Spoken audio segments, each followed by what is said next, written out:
I'm really nervous. I always get nervous.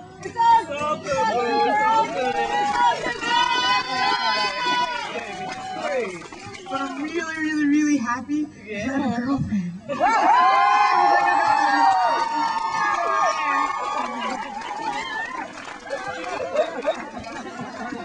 And Margie, my sister, would kill me if I didn't say she's selling something that she made. It's really kind of like, I like it a lot. Margie's selling stuff. So, okay. All right, I'll do this poem real quick, sorry, and then we'll have the next one, okay. It's called Independence Day. On this Independence Day, I dedicate freedom to anyone who seeks a truthful state of mind, knowing that this world is comprised of many divided people underneath one sky. Because I'm not trying to define my existence as simply being a citizen of whatever country I happen to be born in.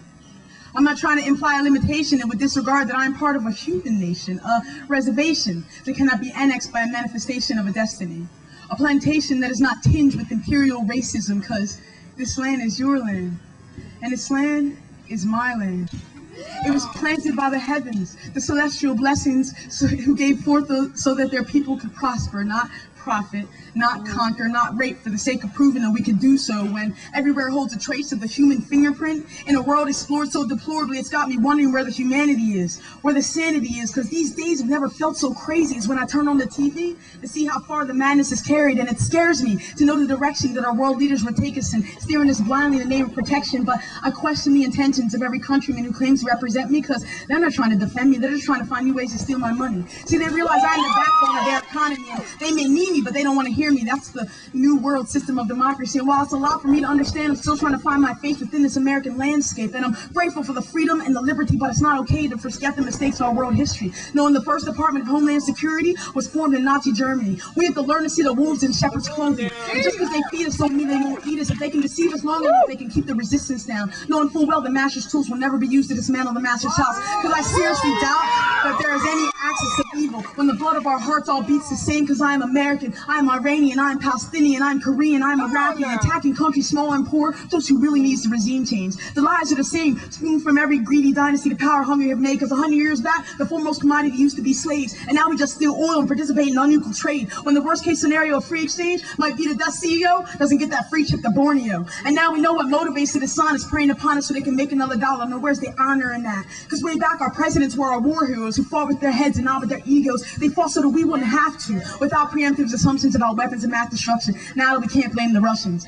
But the government still has to get back at someone for 9/11. That data ain't close enough to hit us, and while the world was with us, we lost international sympathy when we decided to become the worldwide bully, and that dishonors the victims' memories. The real enemies are those who would favor foreign policy over their domestic duty. Those who are more representative of bureaucratic arrogance than they are of their constituents, but who demand that I pledge allegiance to a flag that has nothing to do with God, has nothing to do with whether or not I can hold a gun, being female, black, and queer. And if I hear one more right-wing Christian tell me that they know better than me what I should do with my body, I'm pulling a Gandhi.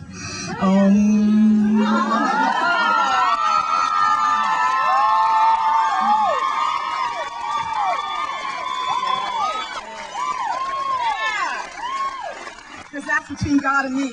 And even sodomy has a place in our society, despite what pious liars may think. Because my knowledge of archaeology tells me that Jesus Christ was black like me. A brother from the Middle East wanting peace between the same people who are still fighting today, trying to kill each other in his name, trying to prove whose God is bigger, whose faith is strong enough to pull a trigger. When the only intervention from our administration should be for our bass backwards Robin Hood to step out of the crack house and take out a frat house and take a crack house out of a black neighborhood. Because we need to stop the killing. We need to stop building up these walls of fear and ignorance. There should be no consequence for expressing dissenting opinions about your government. Because that's being the truest kind of patriot. And I'm claiming it as a descendant from a universal heritage of a born and bred revolution, as a born and bred human who uses every breath to live a proud, free existence. This is my claim every day of my independence.